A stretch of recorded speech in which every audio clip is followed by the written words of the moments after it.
Hi, everyone, and thank you for attending this live virtual presentation of our Commonweal Conversations, Communion and Community in a Time of Pandemic. I'm Dominic Preziosi, editor of Commonweal magazine. We know it's a challenging time for everyone, and all of us here hope that you and your families and your friends and colleagues are managing to weather these difficult days.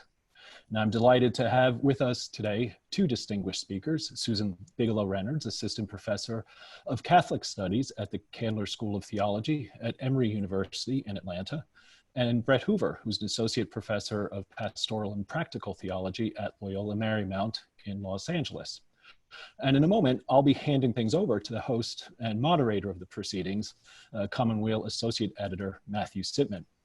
Now, this event grows out of our special issue on the American Parish, published in April and available in its entirety on our website. The American Parish Today features essays and commentary from a number of experts in matters concerning the state of the American parish, including Susan and Brett, as well as personal reflections, interviews, and close snapshots of demographic data. I would like to mention the organizations and individuals whose generosity and assistance helped make our special issue on the American Parish possible. The William Simon Foundation, the Paul Saunders Fund for coverage of the Church's future, and Commonweal's John Garvey Fund. We also owe a debt of gratitude to Father Thomas Gaunt and his colleagues at the Center for Applied Research in the Apostolate. And of course, I want to thank all the writers who contributed essays for this issue, while also acknowledging the hard work of the entire staff at Commonweal magazine. Now, I also want to thank our readers. The support and encouragement that we get from friends and readers of Commonweal are truly indispensable, perhaps especially at a moment like this. If our independent, lay-run voice matters to you, we invite you to support us with a small tax-deductible donation. Just see the donate link at our website.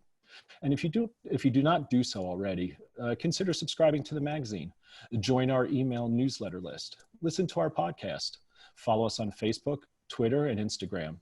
Your help not only allows us to bring you events like these, but it's also a big part in everything else we do. So now, without further ado, I hand things over to our Associate Editor, Matthew Sitman. All right, thank you, Dominic. And thank you for everyone who's joining us. You can see us, but we can't see you, which is a bit of a strange phenomenon, but we're really grateful that you're taking the time to be with us.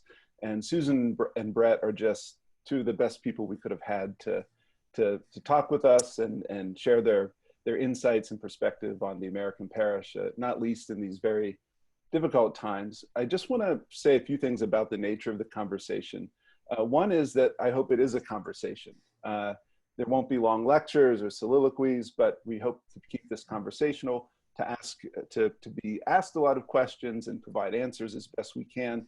So to that end, if you're listening or viewing and you want to submit a question, you can do so through the Q&A button at the bottom of Zoom. So that's how we would like you to ask us questions, through that Q&A function. And we'll be fielding those questions as they come in and involving them in the conversation really in the next 15 or 20 minutes. So if you want to ask a question, please do so. You can do so at any point throughout this entire webinar. Now, just one thing, Dominic mentioned that this is in support of our parish issue, and I would be remiss if I didn't hold it up and show it to you. It's a really lovely photo on the on the cover, and there's a lot of great data packages and graphics and writing inside, and we do hope you'll check it out. I wanted to just say a few more comments to begin with, to say a little bit about where this issue came from. We had, for at least in my experience at Commonweal, we had done parish issues in the past where we basically sent out correspondence to different parishes near where they lived. So it wasn't very systematic. It was just kind of a report back from Commonweal writers and what they observed, what the liturgy was like, what the preaching was like. And again, it didn't really seem able, that format didn't seem able to grasp or really get at some of the changes that we wrestled with in this issue. And so when we started thinking about doing something different, that was right around the time, Susan, I think you wrote a piece in the Atlantic responding to James Carroll, and I read that and I thought I have to reach out to Susan. She needs to write for Commonweal. And that was not long before the Catholic Theological Society of America meeting in Pittsburgh. So I had lunch with Susan and we talked about some things. And one thing she pointed out to me, I just said, we want to do something different, help us. And she said that one of the big ideas she was circling around in her own work and thinking through is that parishes were stable communities of the faithful, but that we lived in very unstable times. And that kind of became the theme of this parish issue in a way. And of course, Brett, for about the last 15 months, we've been working with a number of partners to help Commonweal reach out to writers that better reflect what the Catholic Church is and is becoming in the United States, especially Latino Catholic writers, and grapple more with the concerns of Latino Catholics and Hispanic Catholics and the changes, both geographical and demographic, in the church. And so, Brett, you've been a part of those conversations for many months, and your essay on shared parishes was really wonderful. And so, in a lot of ways, the parish issue has been a few conversations Commonweal's been having in the last year and a half coming together. And I think you can see how what Susan told me at that lunch and the work that Brett does on shared parishes, how those things come together. So that's really where this really lovely issue came from. And I wanted to ask Susan and Brett a question to start with, which is, I don't want either of you to necessarily summarize your pieces, but maybe for those who haven't read them, you could just give us some of the core ideas you were trying to get at, some of the big questions you were trying to address. But I wanted to add a wrinkle to it, which is that I'm sure a lot of questions will be asked about the pandemic, about the coronavirus, and we feel like so much has changed. And so I wanted to ask you both, as you talk about your pieces in this issue, and we feel like so much has changed, what hasn't changed in your piece? What's something that you really, despite everything going on and all the justified preoccupations with how we come back from the pandemic, what parish life is like, what the church is like after all this has returned to some form of normalcy, what do you hope we don't forget that you wrote about? What's the thing that you really hope in the midst of all this, we don't lose sight of from what you wrote? And Susan, why don't you start? And then Brett, you can hop in after she's done. Great, thank you. Thanks so much to Matt and to Brett and to everybody who's participating right now. This is great, really. What a gift to be together across the miles, considering such an urgent topic. And I'm so grateful to the folks at Commonweal for putting together such a beautiful and relevant issue on parish life today. The articles were so good. I was in such good company, but the issue itself is just physically beautiful. The photography is gorgeous. It's wonderful. And I teach Catholic studies at Emory, and I can't wait to use the whole issue in my class. I want to highlight, I think, 2 points from the article that I think have a particular resonance with the current moment. In the article, I talk a lot about the various sort of strains of change occurring in the Catholic Church right now. There's a geographical shift underway. Formerly, the strongholds of Catholic life were in the upper Midwest, the Northeast. That's changing. Now it's dioceses like my home diocese of Atlanta that are the centers of growth in the church, as well, of course, is the Southwest. Demographically, the church is changing. Almost 40% of Catholics today are Latino. A number of changes underway. And I urged us not to conflate change with crisis. And doesn't that sound awfully naive 2 months later? But I'm speaking, of course, particularly of demographic and cultural change. The fact that a parish is changing doesn't mean that it's in crisis. It means it's alive, thank God. The parish is a living organism, and in nature, living things that can't change die. So a parish that's changing to meet the moment, sometimes in spite of itself, is responding to the promptings of the Holy Spirit. And that is cause for hope. But there are other kinds of crises that are crises. And this is a crisis. The pandemic is a crisis. But I think that the same spirit applies in the sense that it would be best if we met this real crisis not in crisis mode. Because when the Catholic Church goes into crisis mode, we circle the wagons, we drill down, and we're at our least creative. And that's not what's needed right now. the moment we're in is going to be a crisis for the church in the US and around the world for a long time. I mean, on the, the basic is that people are dying. People's lives are changing. People's livelihoods are being lost. Parishes and schools will close. And maybe we can talk more about that later, but that's going to be an undeniable outcome of all this. People are asking really hard questions about God and life and the world, and they're asking them at a time in which they lack the consolation of an embodied community. This is a very hard time. The Greek root of crisis means moment of truth or decisive moment. In fact, it originally, relevantly, referred specifically to the turning point in the progression of a disease in which the patient either started to recover or took a turn for the worse. So with respect to the pandemic, crisis is exactly what we're in, nationally, globally, ecclesially, medically. So what does that mean for parish life?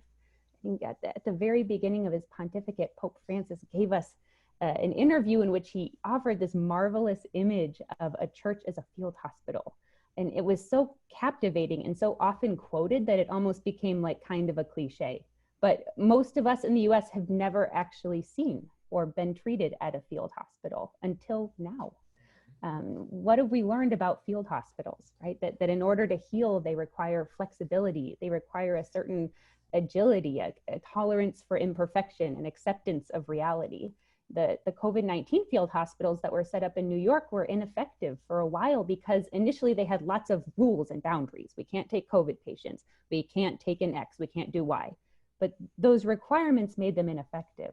A field hospital ecclesiology prompts us to ask, how do we respond to the signs of the times? How can we be bold and creative and flexible? We can do that. We can do that in our parishes. It's hard work, but we can do that. And the second thing I wanted to highlight was that I wrote that parish life has taught me that holiness has a fundamentally local character. And who would have known, again, 2 months later, how local we'd get. When we talk about church, right, we're rarely talking about church in general. We're always talking about some specific community in the back of our mind, whether that's a parish or a campus ministry or an ecclesial community. And in this case, we're talking about our homes. We're learning more and more about how God meets us in the most local spaces possible, in our living rooms, around our dinner tables. And that's something that I'm reflecting on very deeply during this time. How do I glimpse God through the kindness of my neighbors, not my hypothetical neighbors, my actual real neighbors?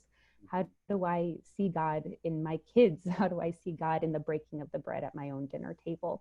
So how does our participation in parish life help us to think more clearly about whatever it is we're trying to do now? Thank you, Susan. Brett, go ahead. No, thank you. And I just want to echo Susan. It's a real privilege to be here with everyone scattered around the country and perhaps beyond. And I want to thank Commonweal for this opportunity, not only to participate in a great issue, as Susan said, with a great collection of writers, where I learned so much pouring through it, and but also for this opportunity to be part of the webinar. So thanks y'all, and I'm thrilled to be here with Susan. I think that, my piece was on shared parishes. So parishes that are have more than one cultural group, where they have distinct masses and ministries, but they share the facilities and usually the pastor. And I focused kind of on three things that I think happen in shared parishes.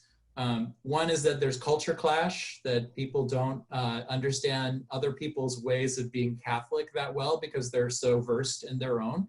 And there's always a learning curve with understanding and sharing, and to some extent, in other people's ways of being Catholic. And I think, and maybe one of the reasons that's difficult for us as Catholics is, since the 19th century, we have so loved uniformity.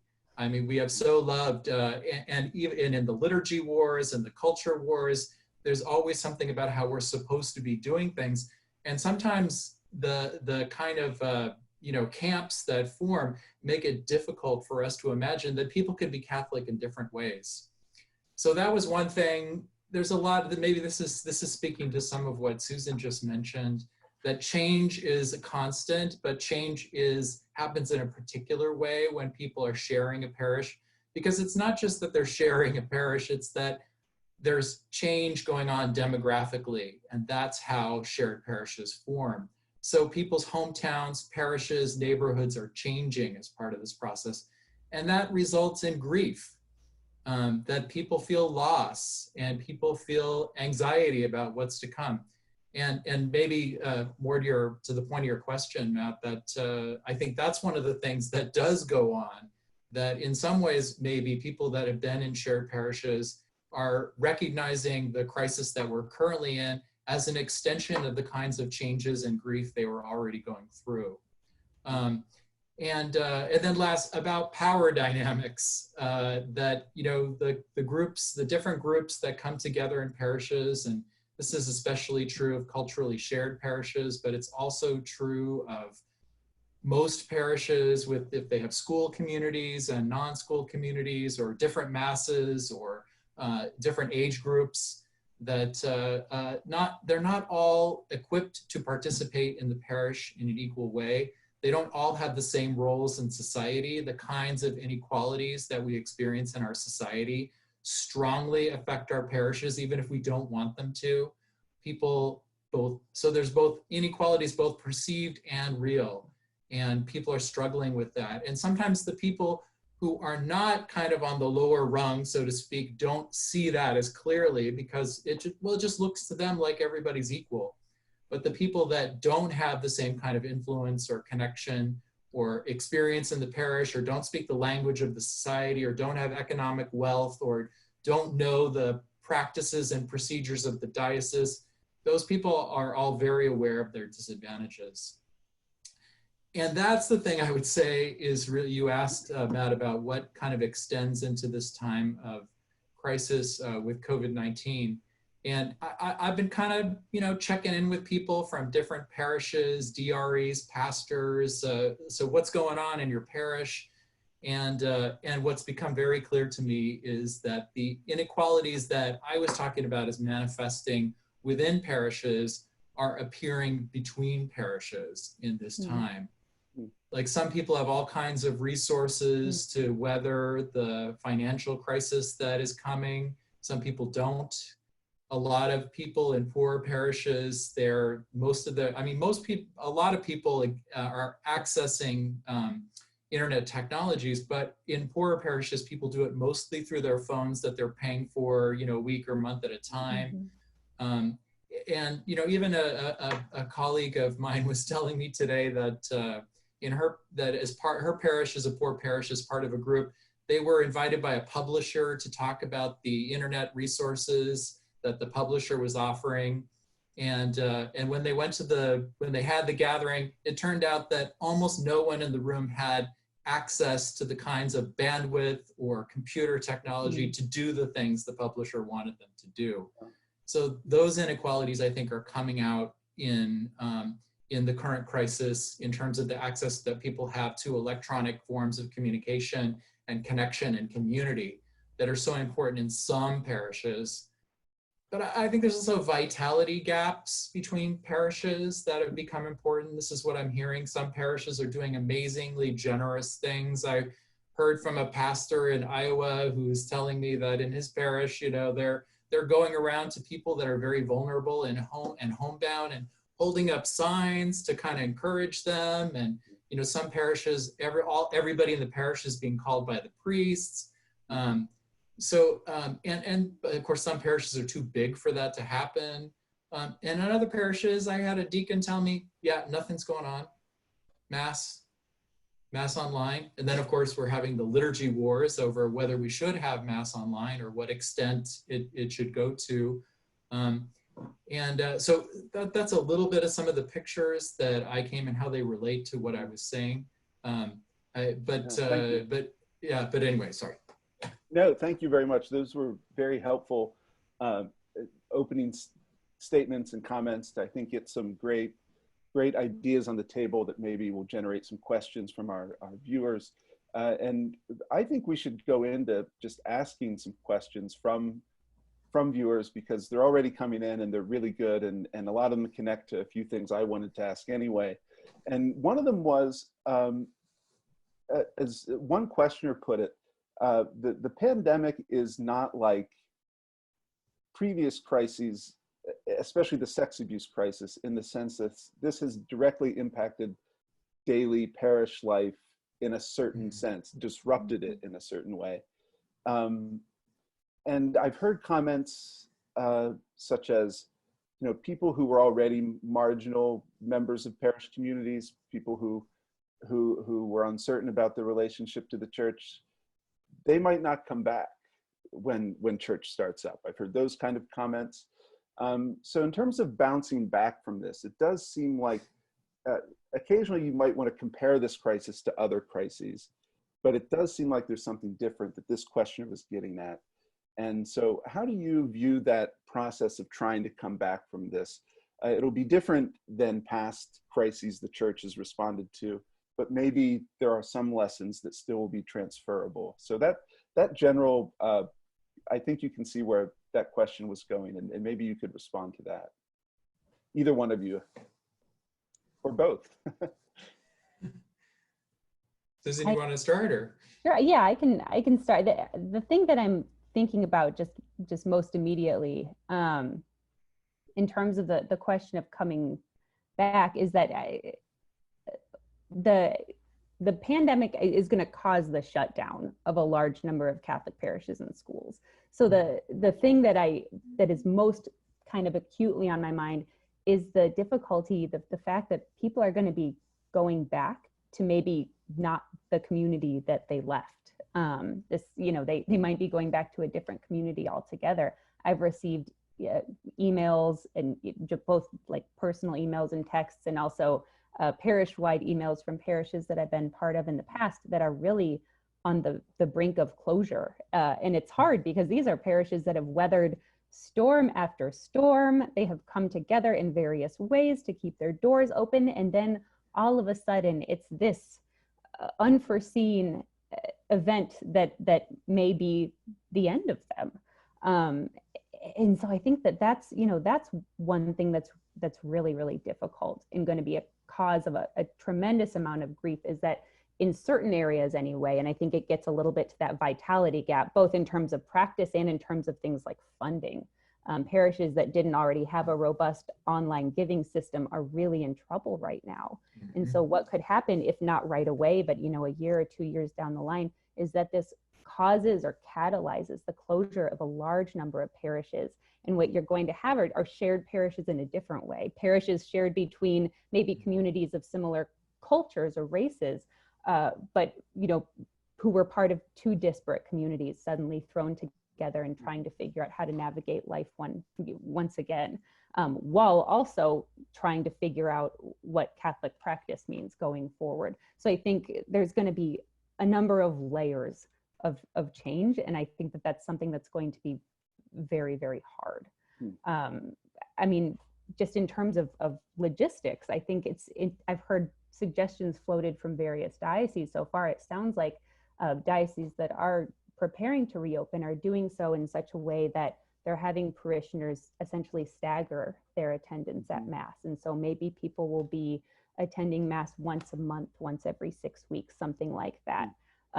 Which again is going to cause there's going to be a difference there, because suddenly is your parish community the entirety of the community? Is it your Mass cohort, the folks that go on your once every 6 weeks? So it's going to be a profound question of what does it mean to call the parish a community? Those are some of the things that I'm thinking of just kind of off the bat. But Brett, why don't you take over? Sure. Yeah, no, thank you. Those are good. And that means I don't have to talk about a bunch of things.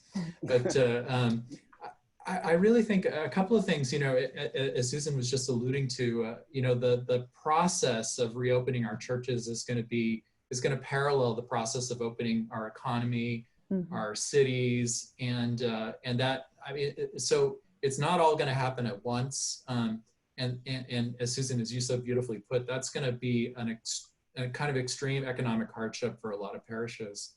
I think in certain communities, particularly maybe the white community and the African-American Catholic community, they're aging. And that's going to mean that people that are more vulnerable or elderly are going to have to face decisions about whether to come to church or not. And in some cases, I think they're going to be recommended that they don't.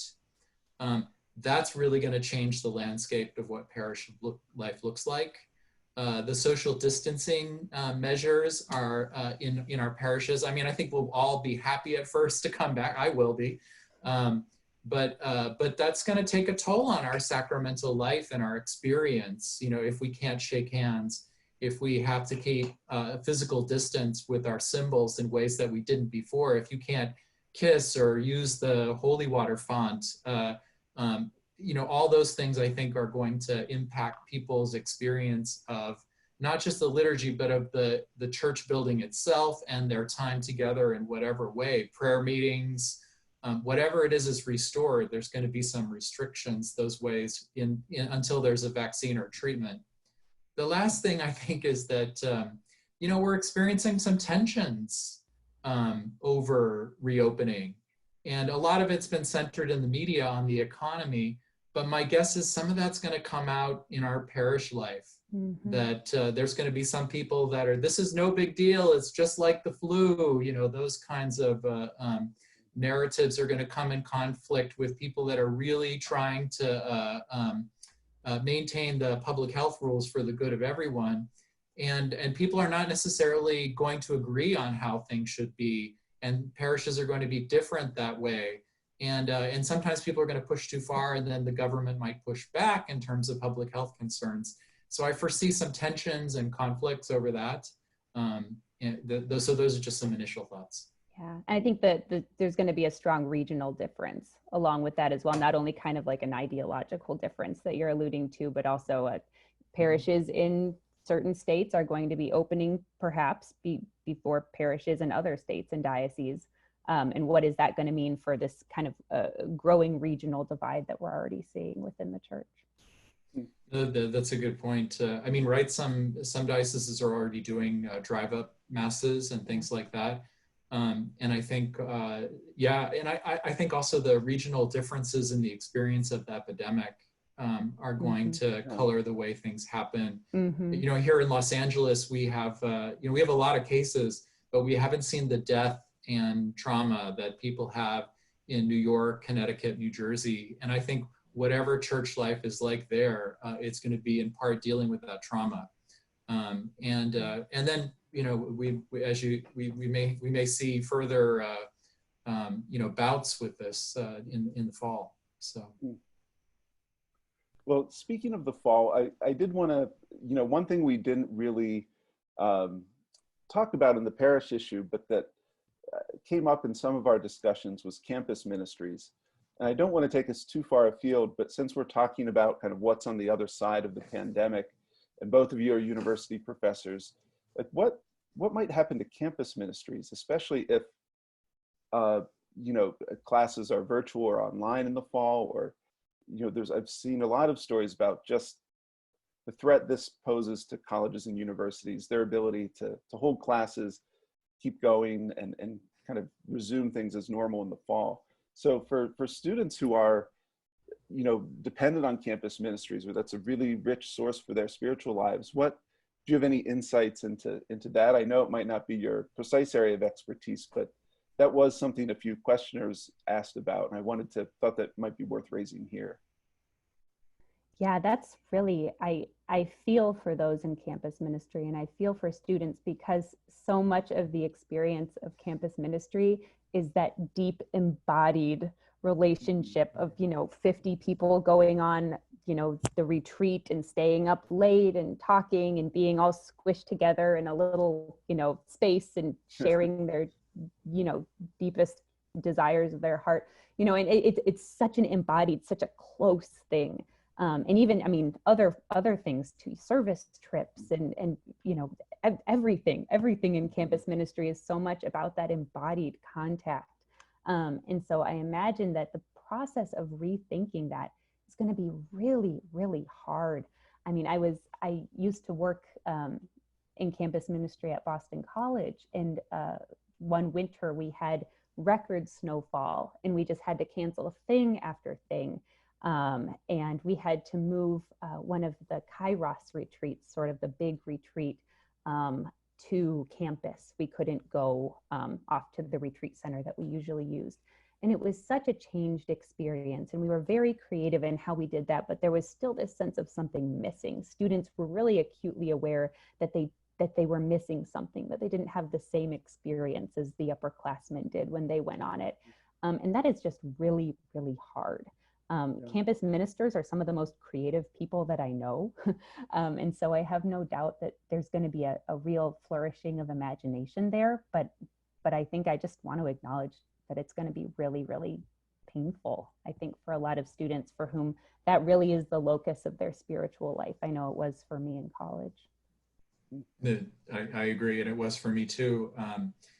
And I think, but I do think it will kind of roll out differently at different kinds of campus ministry. Mm-hmm. I mean, I went to a state university with 18,000 students, and so that was my deepest community. And I think people in those kinds of situations are going to feel the loss more, even if they're than maybe at places like Catholic universities, where there's a little less, like mine, where I teach, because there's a little more blurred boundaries between the other functions of the university and campus ministry.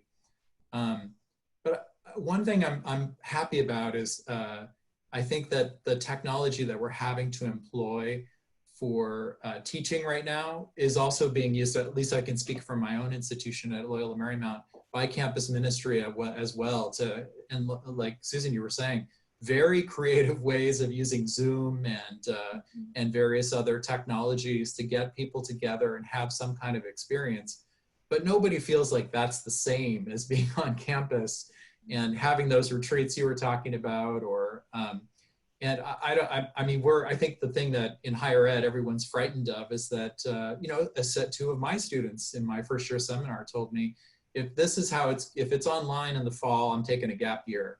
And people are very concerned about what that means financially, especially for those of us who are very dependent on tuition to keep the operating budget going.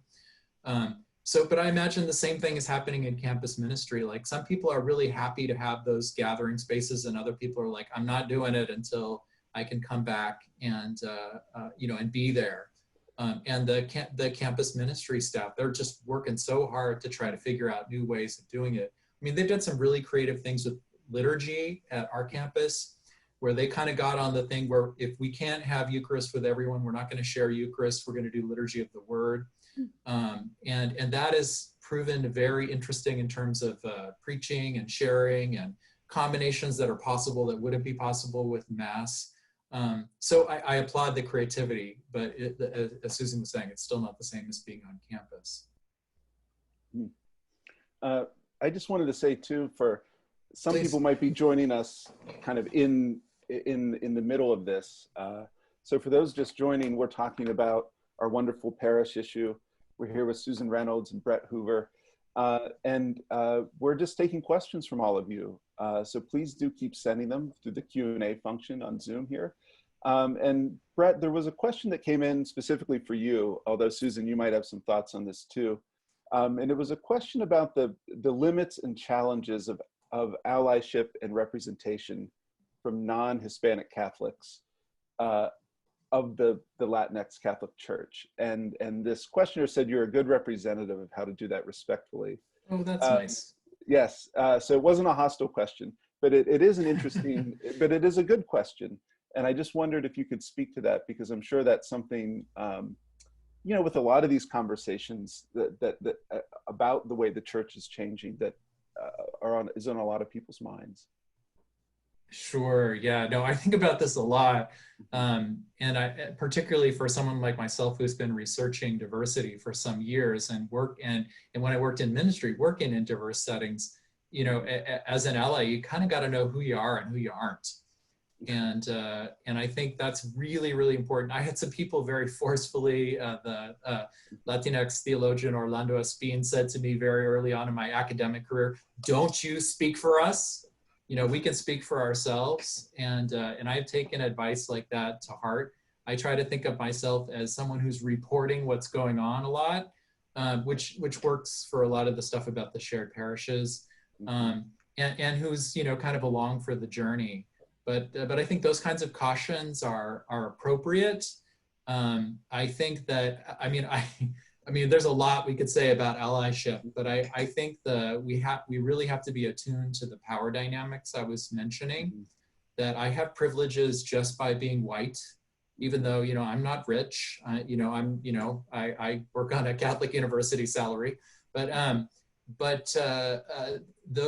everyone's aware of people are aware of those privileges, and that I should always be aware of the limits of what I know and express that in humility.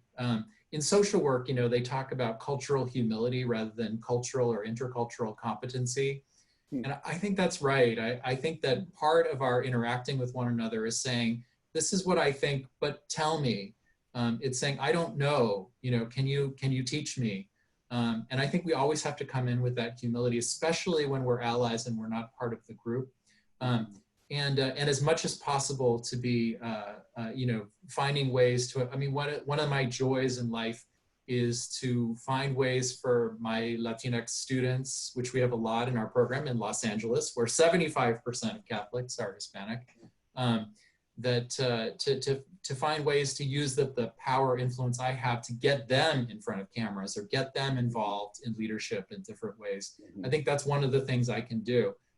So in a way, when you're an ally, you're always working on working yourself out of a job. But I, you know, we all have egos. We all want to be involved and have something to do and some way to contribute. So it's always a balancing act. Yeah. Maybe but, if I could, my guess is Susan has a lot of wisdom on this too. Yeah, well, maybe I could, if I can press you on one point there, or maybe Sure. this will generate something from Susan too. I think a number of people watching this work in parishes. You know, they're doing the work day in and day out. So Brett, what would your advice be if they're in a shared parish and they're in a position of power? How can they try to change things that doesn't just turn into their own exercise of power? You know, how do you actually use the position of privilege you're in a parish setting to make it more equitable along the lines you drew out in your article for us? Like, what would be some practical tips for the people Sure. working in parishes watching? Sure. Yeah. No. These are the hardest things to negotiate and navigate, and I mentioned some of these things in my my article. I think the biggest thing is to be aware of the dynamics of influence and privilege in your parish. Like, what do you have that other people don't have? Because sometimes, because of the kind of shared nature, or the kind of separated nature of communities and the distinct ministries, of the language barriers, people just don't know back and forth. But you know, it's very common for the Anglo community in a parish, even if they have fewer young people, to have a paid youth minister, while the Latino community has someone who's working as a volunteer, who's doing fundraisers to get the money to do whatever it is they do. I think as soon as we as allies know about something like that, we have a responsibility to address it in some limited way, whatever we can. And some of that is planning eventually for changes in staffing and also, so that's one thing in terms of practice, is being attentive to the dynamics of inequality and working for the long term, because sometimes that's the best we can do to change those. In the short term, I think a thing that we can do is get out of the way. is that even, I mean, I'm supposed to be an expert in all this, but I think a lot of times the best thing I can do is get off camera, get off stage, and get somebody else up there so that people can hear from them. I think in our own communities as allies, in the Euro-American community, for me, I feel like a lot of Euro-Americans are poorly informed about the actual diversity of the Catholic Church. And part of this is because parish leadership are afraid to tell them the truth. Let's be honest, because things are changing quickly, and this will surface those problems of inequality and privilege, as well as some of the political disagreements over immigration and things like that. But that's a disaster. Part of the pain and grief that white people are experiencing in parishes is because nobody told them what was going on, and then suddenly it was in front of them. So part of it is also informing people. So that, I probably said too much already. No, thank you, Brett. Susan, do you have any thoughts on this? No, I would echo all of that. I think just the one thing that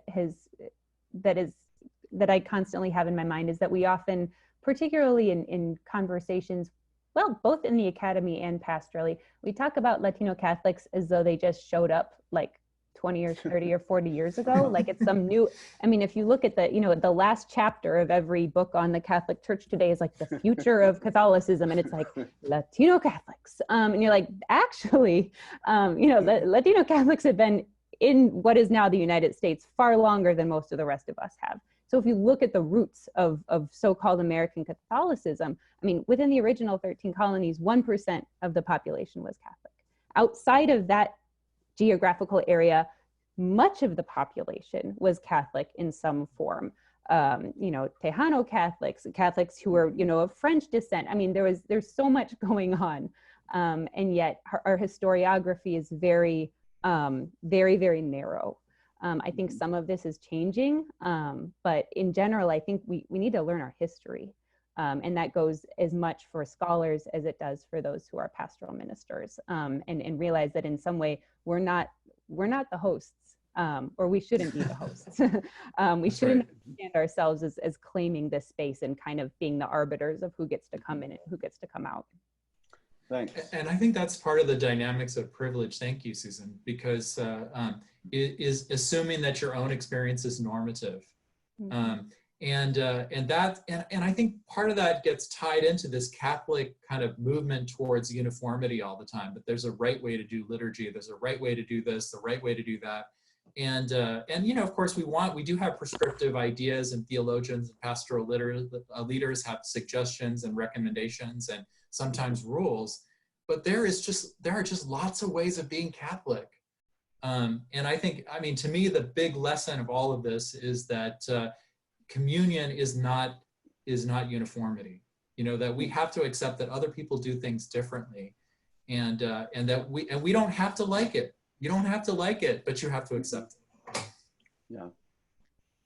Well, there's a question I want to ask Susan, but I'm going to hold it for just a few minutes, because I think the way some of the conversation has been going, there was a questioner who asked about the role of lament in liturgical and spiritual formation, and it kind of got to one of the themes I think kind of ran through this issue, and especially both of your pieces, is that the work you're talking about doing, it's not just like a tactic. There was something spiritually good about trying to work through these things in a way. And maybe you could, one of the great things in this issue was an interview with Father Madrigal from Texas, and he calls it the heart work. And so I wonder, it's very easy when we have these conversations to look at numbers and money and demographics and buildings and, focus on that, the statistics of it all. But there's a spiritual dimension to it that I think both of you got at. So maybe following from Father Madrigal's line about the heart work, and using maybe the questioner's question about lament, and just talk about the spirituality of the work both of you do on parishes and kind of what you wrote about for this issue. Susan, you can go first. Yeah, I'm thinking through that one. Do you want me to go? Yeah, if you have it. Yeah, you go. Sure. Yeah, I think. I mean, that's a beautiful way of putting it, actually, about lament. And I mentioned in my own article about the process of grief that people are going through, usually on all sides. Stephen Dudek from Grand Rapids, he talks about grief, like a shared parish being a crucible of grief, but because everybody's lost something. But I think also working through that loss is a part of the Paschal mystery. Parishes live and parishes die, and that's not to downplay that or say it's no big deal. That's not what I'm saying. It's just that this is part of what we believe is part of the process of dying and rising all the time in life, and the process of being converted by other people's experiences. I had the beautiful opportunity to teach a class this semester on migration and the border, where I took students, many who've come from quite a privileged background, to the border. and to see the changes in their understanding, and also that heart work you're talking about, Matt, there are changes in empathy and appreciation for what people carry. You know, Father Greg Boyle always talks about what the poor carry, appreciating that. And I mean, those kinds of changes are just priceless. It's not the whole work, you know, we still have to think, we still have to change the structures of things. But to begin to relativize ourselves and our perspectives, to learn from other people, to me, that's one of the most valuable things of demographic change, is that it makes us better humans by learning that other people do things differently and I'm not the center of the universe. Yeah. Thank you. Yeah, I really echo that. And I think the idea of parishes as a space for lament is such a rich idea. I find myself thinking about the pandemic, given kind of the backdrop of reality that we're up against. What a loss it's been for people, for example, who've lost loved ones to the pandemic or otherwise, to have to endure that process of grief without that community of lament. I think that's one of the most painful parts of the current crisis, is that just the idea of people who are suffering alone, you know, surrounded by, not alone, but without their loved ones, surrounded maybe only by medical staff, people dying alone, people being buried without the funeral rites. And for the ones that they leave behind, their loved ones, having to move forward in this kind of time and space warp that we're all in. I imagine that there's going to be a lot of grief that follows from this period that doesn't really have a place to rest, that people are going to be carrying for a long time because they're removed from the ritual of the community. And that's very, very hard. So I think part of the work that will follow from this moment, when we all finally come back together in whatever way that happens, is going to be figuring out what to do with all of that grief, both the big grief of having lost a loved one and also the smaller griefs that are in some ways no less real, of having mourned the end of one certain way of life. This is a moment of a lot of little losses and also a lot of big losses. And I think people are going to return to Mass with heavy loads to carry.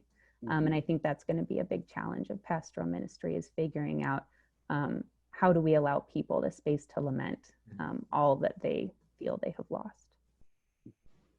I thank you. That's beautifully put. I also I think that there's something in American culture that resists doing that too. Oh, for sure. You know, that we're such a modern people. We want to fix things. This can't be fixed in that way. You can't fix the fact that you've lost something that's precious to you, or someone that's precious to you. So, and we can't grieve it all at once just so that other people can feel more comfortable and cheerful afterwards. You know, it's going to happen a little bit at a time.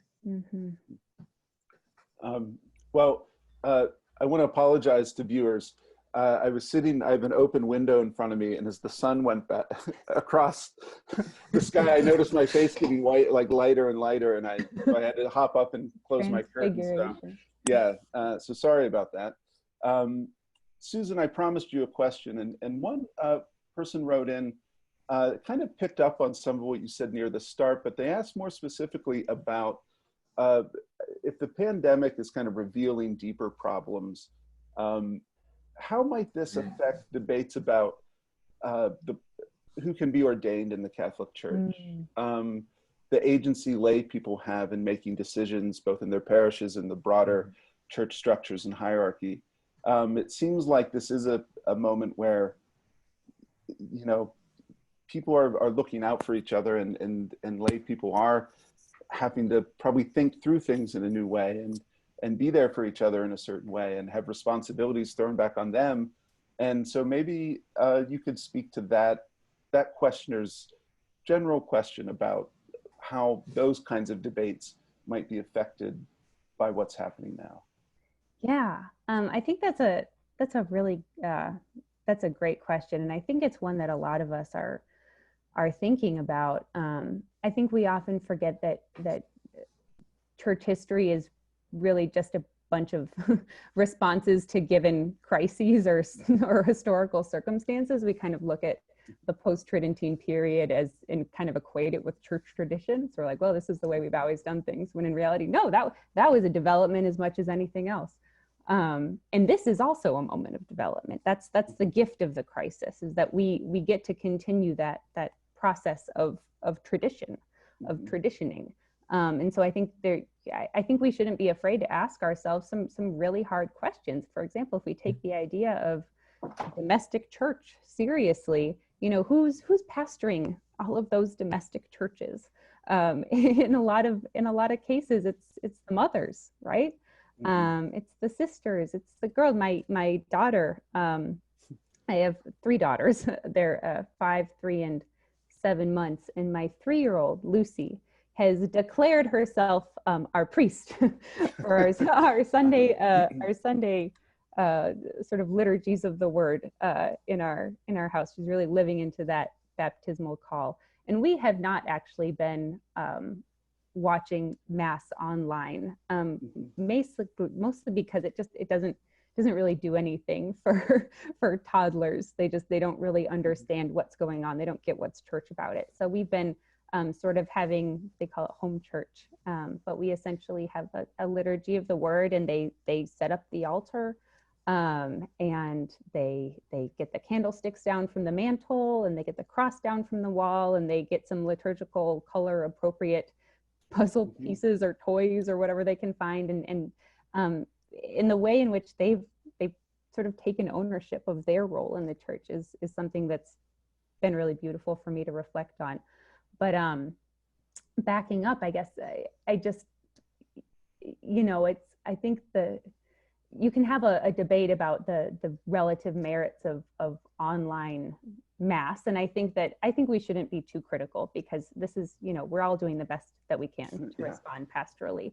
But it also, I think it risks giving us this mistaken notion that in order for the divine to be present in our homes, we need to beam God in into our living room.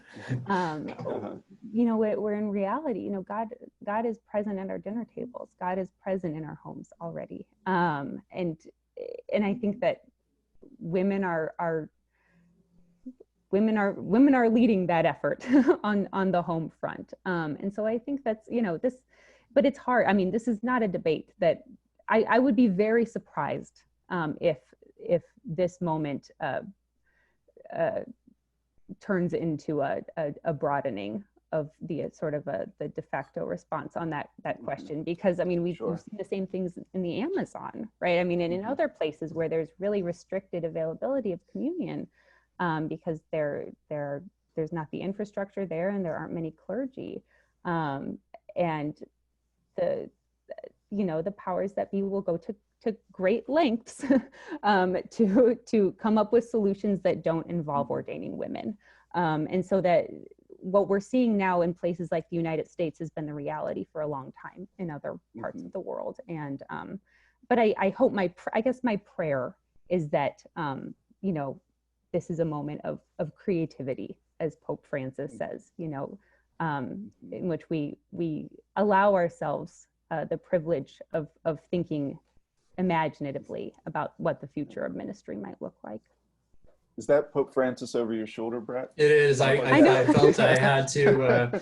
I put it there mostly for teaching, that so that you have to kind of arrange a little bit of your backdrop to keep the students interested. But if I may just, I don't have too much to add to what Susan said, but if you don't mind me saying, I also share, Susan, your hope that maybe even beyond questions of ordination, this leads to more of a reflection on our baptismal priesthood and how we participate and make up the church wherever we are, whatever we do, the sacramentality of the home,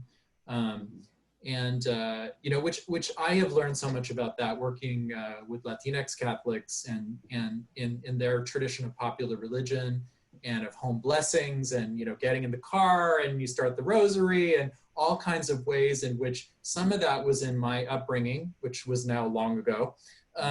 But some of it was not, or a lot of it was lost after Vatican II when we were hoping to modernize.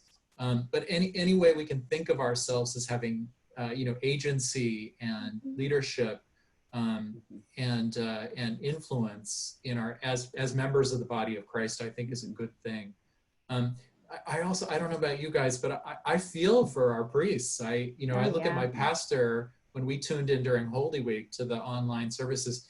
And, you know, I mean, I think like a good priest, he sees his calling as deeply embedded in his relationships with his community. And he really feels that loss. And I feel for him. I mean, on the other hand, it's probably good that he feels that loss, that we all feel that loss, that we lament that we can't be together. But I do feel for a priest, and especially sometimes for priests who the only way they know that to make connections is through the sacraments, because they're just totally bereft. I think other pastors know how to make connections in other ways, and they're able to do much more. But the kind of, you know, my job is to dispense the sacraments. Those guys are really suffering.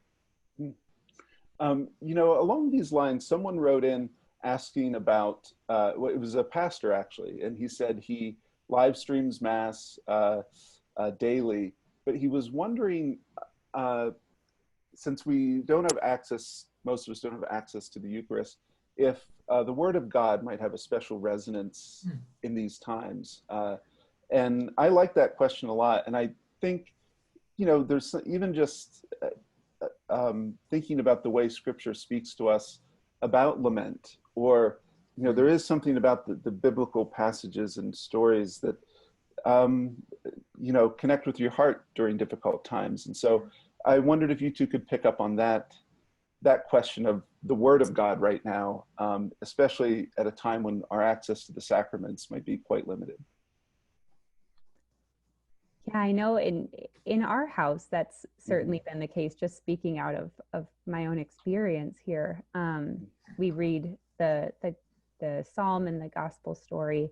Again, my kids are very, very young, but as a little homily, we sort of turn the story over and discuss things. And I'm typically the lector, and I find even as I'm reading, I'm getting choked up a little bit because I'm seeing new things. I mean, and this is basic biblical hermeneutics, you know, the idea that new readers and new communities and new times and new contexts bring different eyes to the text of the Scripture.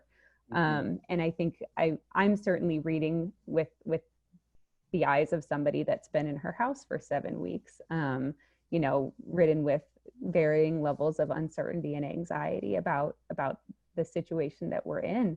And you notice new things, you pick up on new things.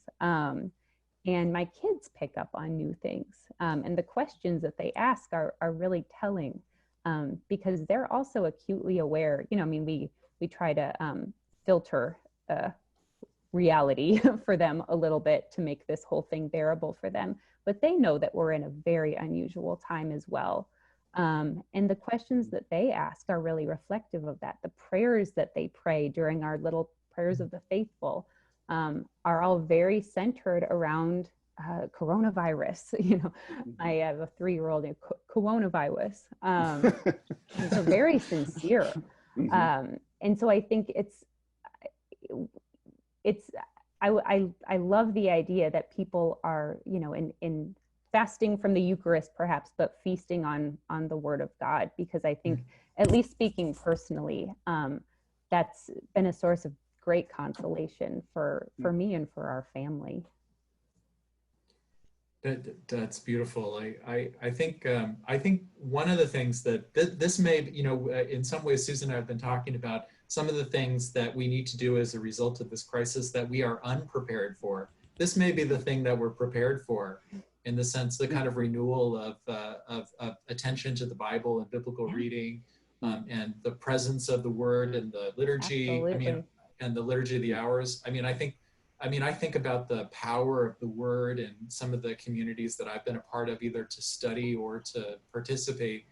and it's amazing. And I'm sure that that is sustaining people in powerful ways right now.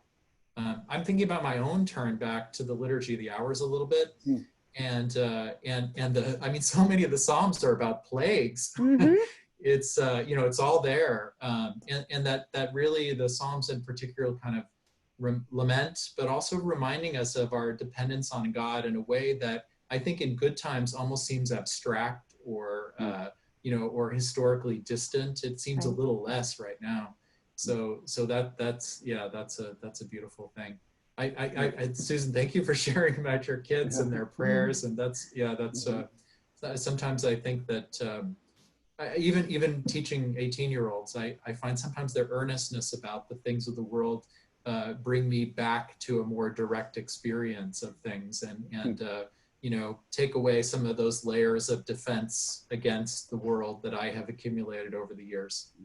Very much. To change directions a little bit, someone wrote in, I'm not sure, so I'm here in New York, Susan, you're in Atlanta, and Brett, you're out in LA.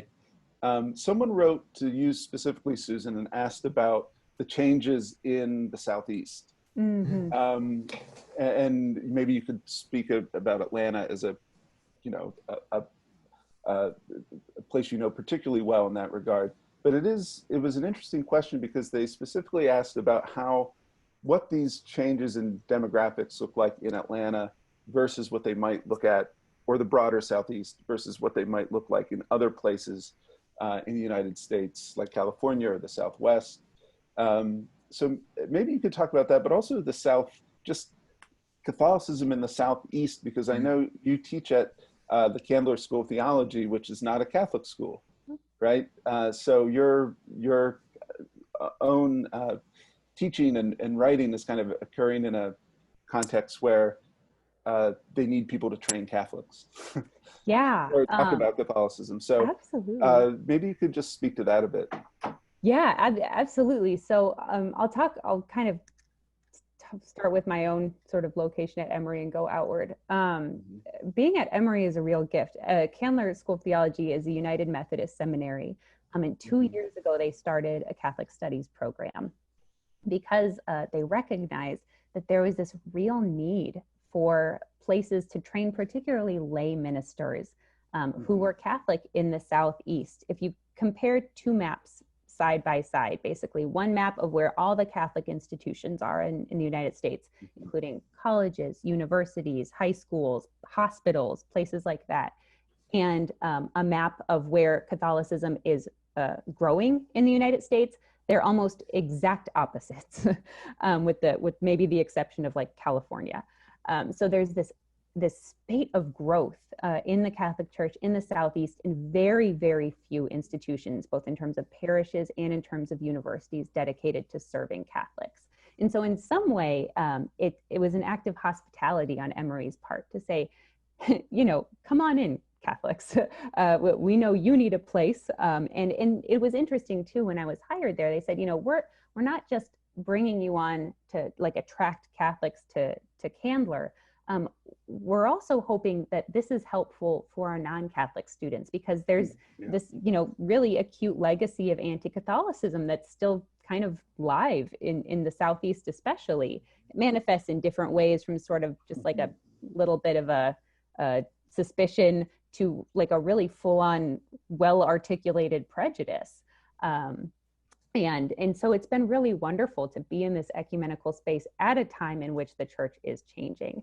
Catholic parishes in the Southeast, particularly in places like Atlanta, are interesting for a couple of reasons. First of all, they tend to be very, very large because there aren't very many of them. And so the parish that I go to, St. Thomas More in Decatur, Georgia, has experienced exponential growth over the last, decade, 2 decades. And that's really been true of a lot of the parishes here.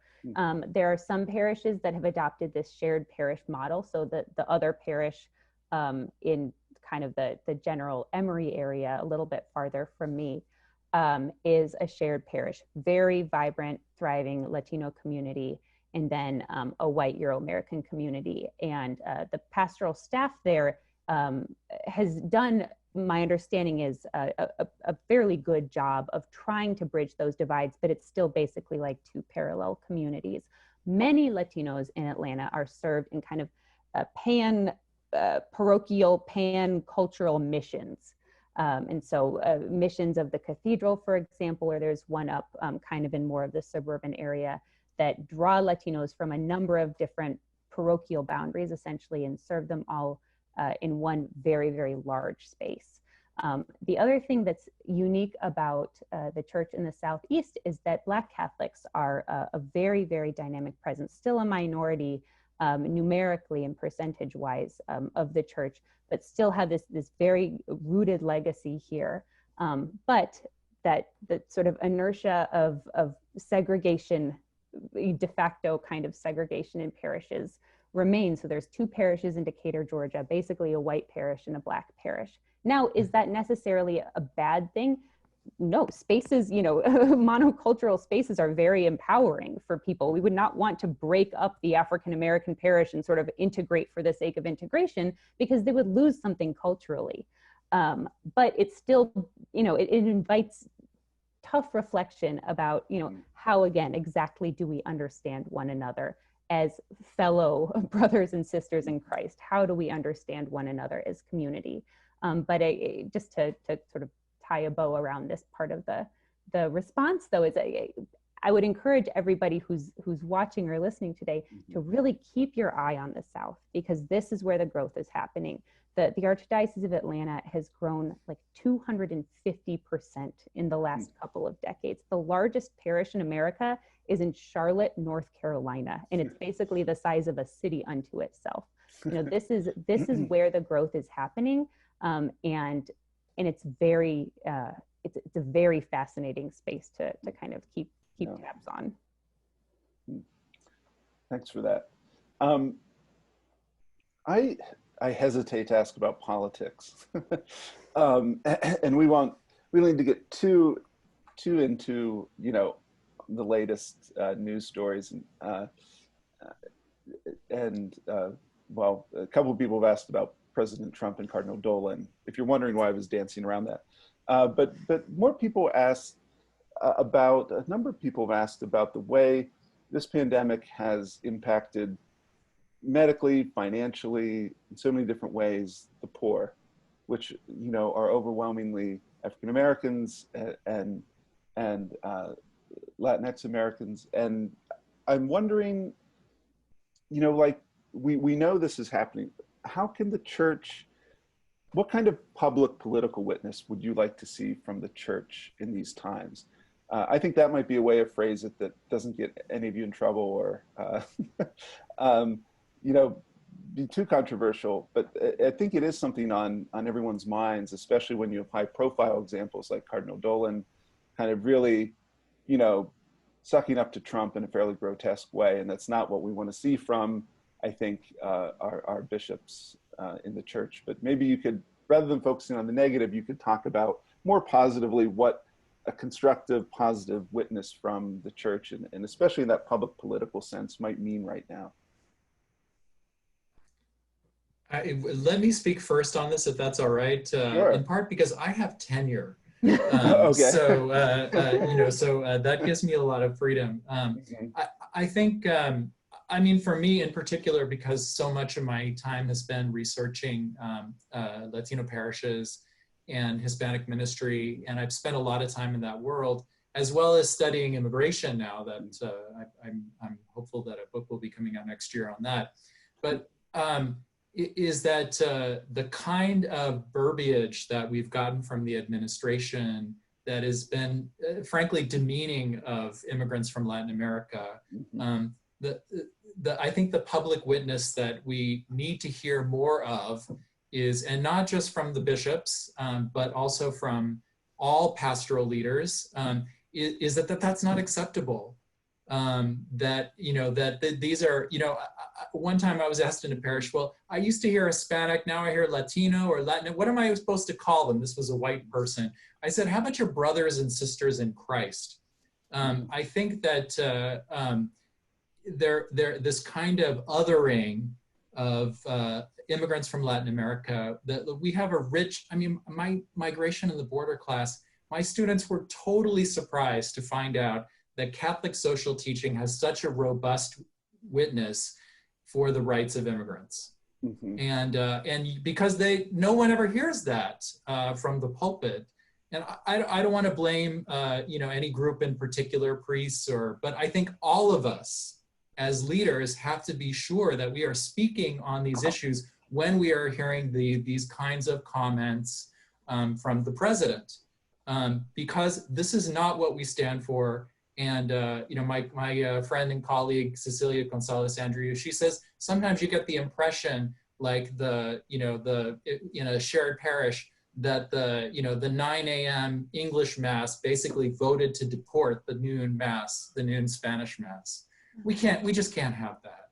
We need to think about the humanity and the baptismal priesthood of all our people and how they all belong in the church in the United States, and that these issues of immigration are called not for defense but hospitality, and for a more measured approach to this kind of bizarre universal condemnation of people who don't have legal status as if they were not human beings. That is just not acceptable. Sorry, you got me started a little bit, Matt. But, no, that's fine. But I don't think there's any room for ambiguity in this one. I think that and I don't think it should be a partisan issue. It has become so in part because our president is a Republican, but it shouldn't be. There's plenty of people, conservatives, who are writing, who I've been paying particularly close attention to, that the kind of divisive rhetoric that comes from the administration about Latino Americans or about immigrants from Latin America is not Christian. It is not from the best of our Catholic tradition. There are plenty of conservative writers and conservative Catholics saying that, and we should listen to them. Thank you. Yeah, I would echo a lot of that. I mean, I think it's a struggle because what I find, even in parishes that are very diverse and that are highly integrated, in many cases there's still a deep timidity on the part of pastors to name reality.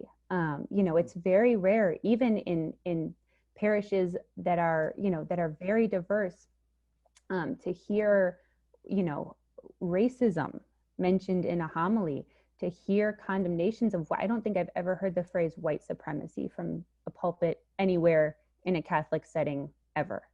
I think we're kind of all educated in some way, formed into this sort of colorblindness.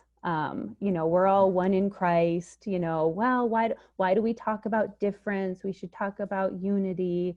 I don't see any, you're my, that the language of brotherhood and sisterhood in Christ is powerful and it's aspirational, but sometimes it also becomes a mask, right?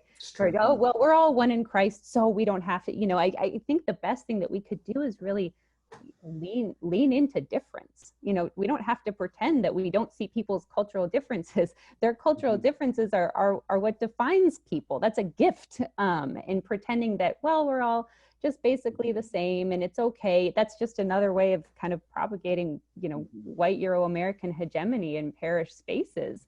Very rarely does that "we're all one in Christ" mean, okay, well, let's do it your way then. It's like, we're all one in Christ, so let's keep doing it my way. I think that one would have hoped that, the last 3.5 years would have been like the fire under a lot of people's butts to be a prophetic witness. But instead, I think it's driven people further into fear and timidity. And by people, I mean particularly church leaders, but really all of us. People are afraid to say out loud what they know to be true in their hearts, which is that this is an abomination. This is sin. This is the apotheosis of sin. This not just rhetoric, but action. And I think then the question becomes, how do we build communities probably beginning at the grassroots, at the parish level, but also expanding beyond that, because we know in the Catholic Church, change comes from below, but also change comes from above. We can't talk about the from below or the from above. It's an iterative process. How do we somehow grow into the kind of church that can be a witness for the promotion of life in all its forms that we like to talk about? And that is a big challenge, and it's something that I would not give us an A or even maybe a B on at this point. We have about 15 minutes left. I just want to remind everyone, we're here talking about our parish issue. In the chat function on the side, you should have all been getting links to the articles we've been discussing, Commonweal's website, how to subscribe, how to support us. But maybe I have two more questions. We'll see where that takes us. One follows from the last, Susan, your last comments, and Brett, yours too. But Susan, you mentioned that change sometimes does come from the top, that it's an iterative process. And a number of viewers have asked questions that have something to do with how this will affect the reception of Francis's papacy. And I know that takes us beyond parish life in some ways, and to borrow a phrase, might be above our pay grade, but since a number of people have asked about it, because I thought I'd raise the question. And it does strike me that, I did watch the Mass that Francis held alone in St. Peter's Square. It was quite moving, quite beautiful. I have been impressed with his leadership in some ways during the pandemic. But how do you see, and it seems like in a lot of ways, the themes of his papacy, the way everything is connected, what we owe each other, the emphasis on the margins, the treatment of workers, the poor, et cetera, across the globe, that his papacy is meeting this moment in an interesting way. But what do you see kind of the effect of that being going forward once we return to normal? Will people remember that Francis offered this leadership? Will what he's trying to teach us impress itself on people more, given the kind of object lesson we see all around us? Do you have any thoughts on that? Yeah, I'll just say a brief word. I think it's been consistently difficult for Americans to interpret the papacy of Pope Francis, because he's from the global South and he's not operating within this sort of dichotomous Republican or Democrat, right, liberal or conservative framework that we sort of read everything through. Everybody wants to paint Pope Francis as a liberal, but then he says something that's not progressive. And so then they oh, well, maybe he's conservative then. And it's like, perhaps there are different options than just those two. Maybe there are other ways to interpret this. I mean, the ecclesiological imagination that he's operating out of is not one that is something that has roots in the most people's United States experience. And I think that in some way that's why people are so taken with him, right? It is like, oh, there's something different about this. And even if I can't put my finger on what exactly it is, and it's actually quite refreshing. And it's why other people are very disturbed by him. But I think this idea of accompaniment, this idea of a theology of and for the people, a church of the people, a church of the margins, a poor church for the poor. Again, even this idea of a field hospital, all of these things that have almost become buzzwords of Francis's papacy. This moment is helping us to see that in maybe a new way. We didn't have experiences of field hospitals before. We didn't have experiences of home-based, well, some particularly Euro-Americans, many of us didn't have experiences of like home-based liturgical devotion or practice, but now we do. And so I think in some ways, I think this is perhaps the moment through which his papacy will come to be interpreted, at least for those of us who are in the US. Yeah, I mean, I think with Pope, I mean, I echo what Susan said about the difficulties that Americans have in interpreting Pope Francis because he's coming from this Latin American context and particularly Argentinian context. You know, where, especially after Vatican II, there's this kind of shift from a church that is, you know, either allying itself with the powerful or lamenting that it can't, into a church that's trying to attend very strongly to the poor and the ordinary people, and you know, and social questions and ways in which a middle-class country just has a trouble getting, or at least a country where the majority are middle class, even though not everyone is. I think that I think a couple of things that Pope Francis might be a real help for us in the pandemic. One is that you know, in Laudato Si, he really attended to the science of climate change. And I mean, he didn't get into the weeds, but he's basically drawing attention to the way in which science is a credible source of expertise and knowledge for Catholics and for believers, and that we should be making use of that, not only in our responses to things like public health, but also, and you can see that he's made a few statements kind of defending government public health recommendations and rules, but also just that we don't have to be suspicious of every last thing that comes from some of these sources, scientific sources, in ways that other people would like us to be. And I think that's also an important part of our spirituality in terms of thinking about the young. I think young people they take a lot of the scientific apparatus for granted. Even in places where where maybe there's some critical dialogue about that because of the strong presence of evangelicals. And they want a faith that is compatible, if they're going to choose it, with the science that they've been taught. And I think Pope Francis is helping us do that in a way where it began to seem like all religion was against science, at least for a lot of young people. I wasn't raised in a world like that. I was taught evolution in 5th grade in Catholic school. You know, it was a different world. Yeah. But so I think that's an important thing. I also think the limits on Pope Francis's kind of leadership over reform come in part from the lack of confidence in middle management that is primarily a product of the sex abuse crisis. That people don't know if they can trust their bishops in a way that maybe is unfair to a lot of bishops. And certainly gets in the way of some of the good ministries of dioceses who are representing the bishop. But it's that you know, when people say the church, oftentimes they mean church leadership. This is one of the things I'm always trying to, you know, get my students to stop using the word church in that way. But they often people think of bishops and the Pope. And they're, you know, even if they like the Pope, the bishops, you know, it depends. And like I said, in a way that's perhaps often unfair. But I think that cripples some of our ability to have reform or from the top.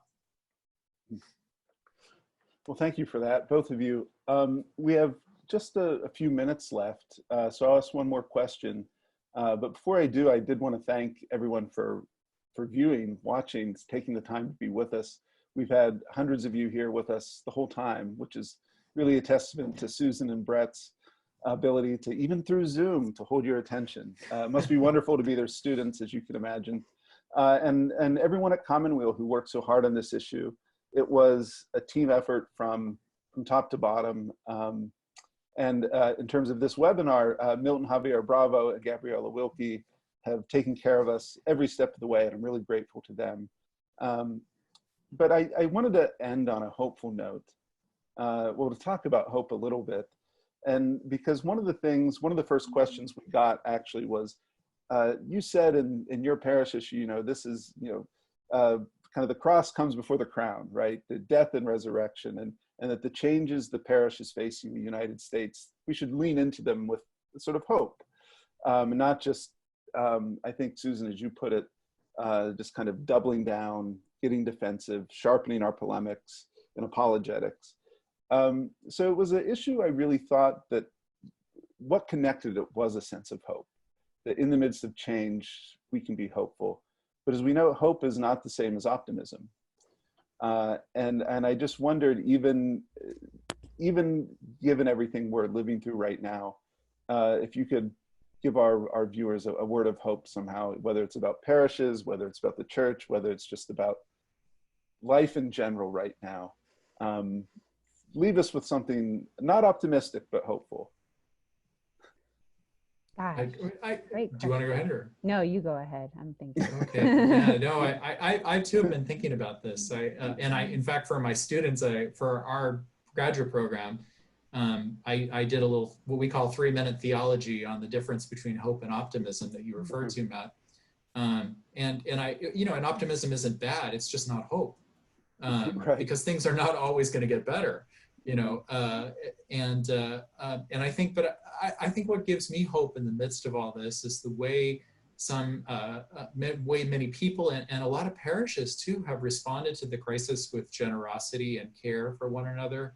I heard about this parish in Long Beach here in the Archdiocese of LA, where it's Our Lady of Refuge. They call it Team Refuge. They're delivering groceries. They're giving rides to people to doctor's appointments.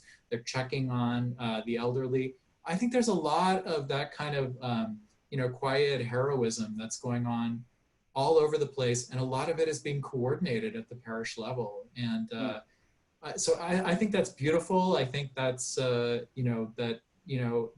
we should celebrate that people are doing that out of a sense of their faith. And I often remind people when I'm talking about academic issues that, if we might be concerned about Catholic social teaching or whatever, but this is not the only way that people integrate their faith into their own lives. Some of it's as simple as, oh yeah, I was taught you're supposed to love your neighbor. So that's one thing. The other thing I think is the way in which, for all of us, this kind of pushes away the accumulated layers of defense and constructs and things that keep us from being in touch with our human vulnerability and our shared vulnerability together.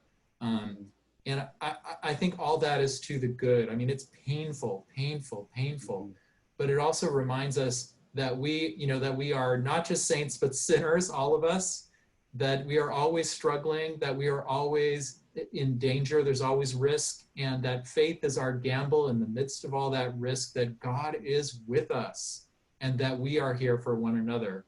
If that's all we take away from this, then that's a beautiful and wonderful source of hope. Thank you, Brett. Susan? I think I'll talk about where I've seen hope. And that really has been in the context of my neighborhood, which has been such a gift. I live outside of Atlanta. I live in Tucker, Georgia, which is a lovely little place. I see the folks in my neighborhood now more than ever because everybody's going out for walks all the time. And during Holy Week, my neighborhood was absolutely lovely. Most folks here, of course, aren't Catholic, but many are Christian.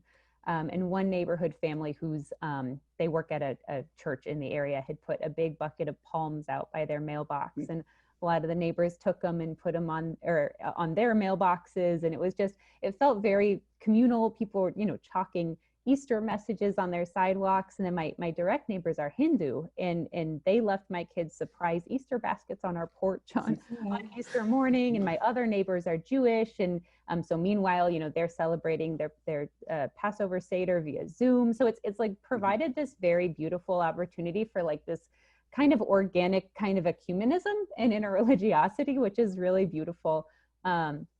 There's an Indian ethnographer, Selva Raj, who talks about ritual dialogue.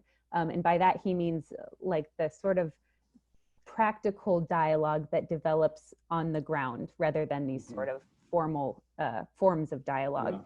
Yeah. And that's really what this time has been for me. It's been this really lovely sort of time of communion with my neighbors across boundaries of faith, folks that I had really not even known that well prior to this.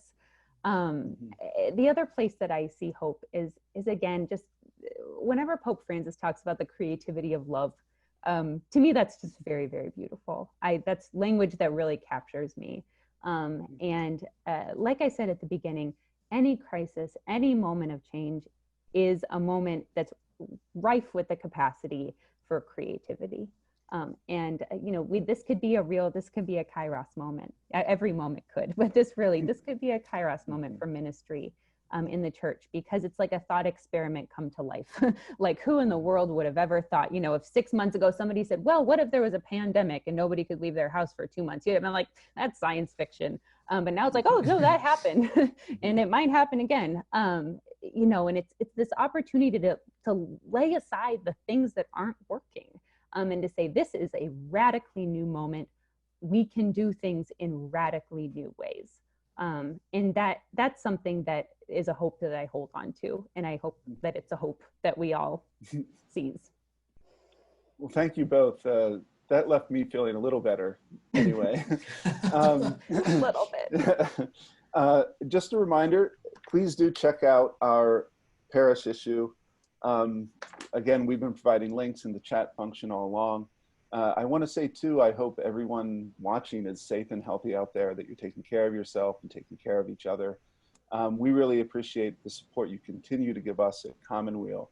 And we didn't get to every question that was asked. So if you have further questions, you can write us at letters@commonwealmagazine.org. You can reach out on social media.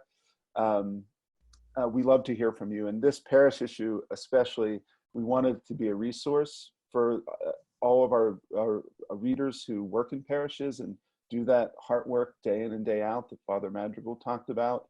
So we do want to hear from you. Please do check out the issue if you haven't already. And I really do want to once again thank Susan and Brett for being so generous with your time and your comments and sharing so much with us. I really appreciate it. Thank you. Thank you so much. Yeah. Well, I think that's it from our end. I'm not sure how this formally closes, but thank you again for watching and being with us.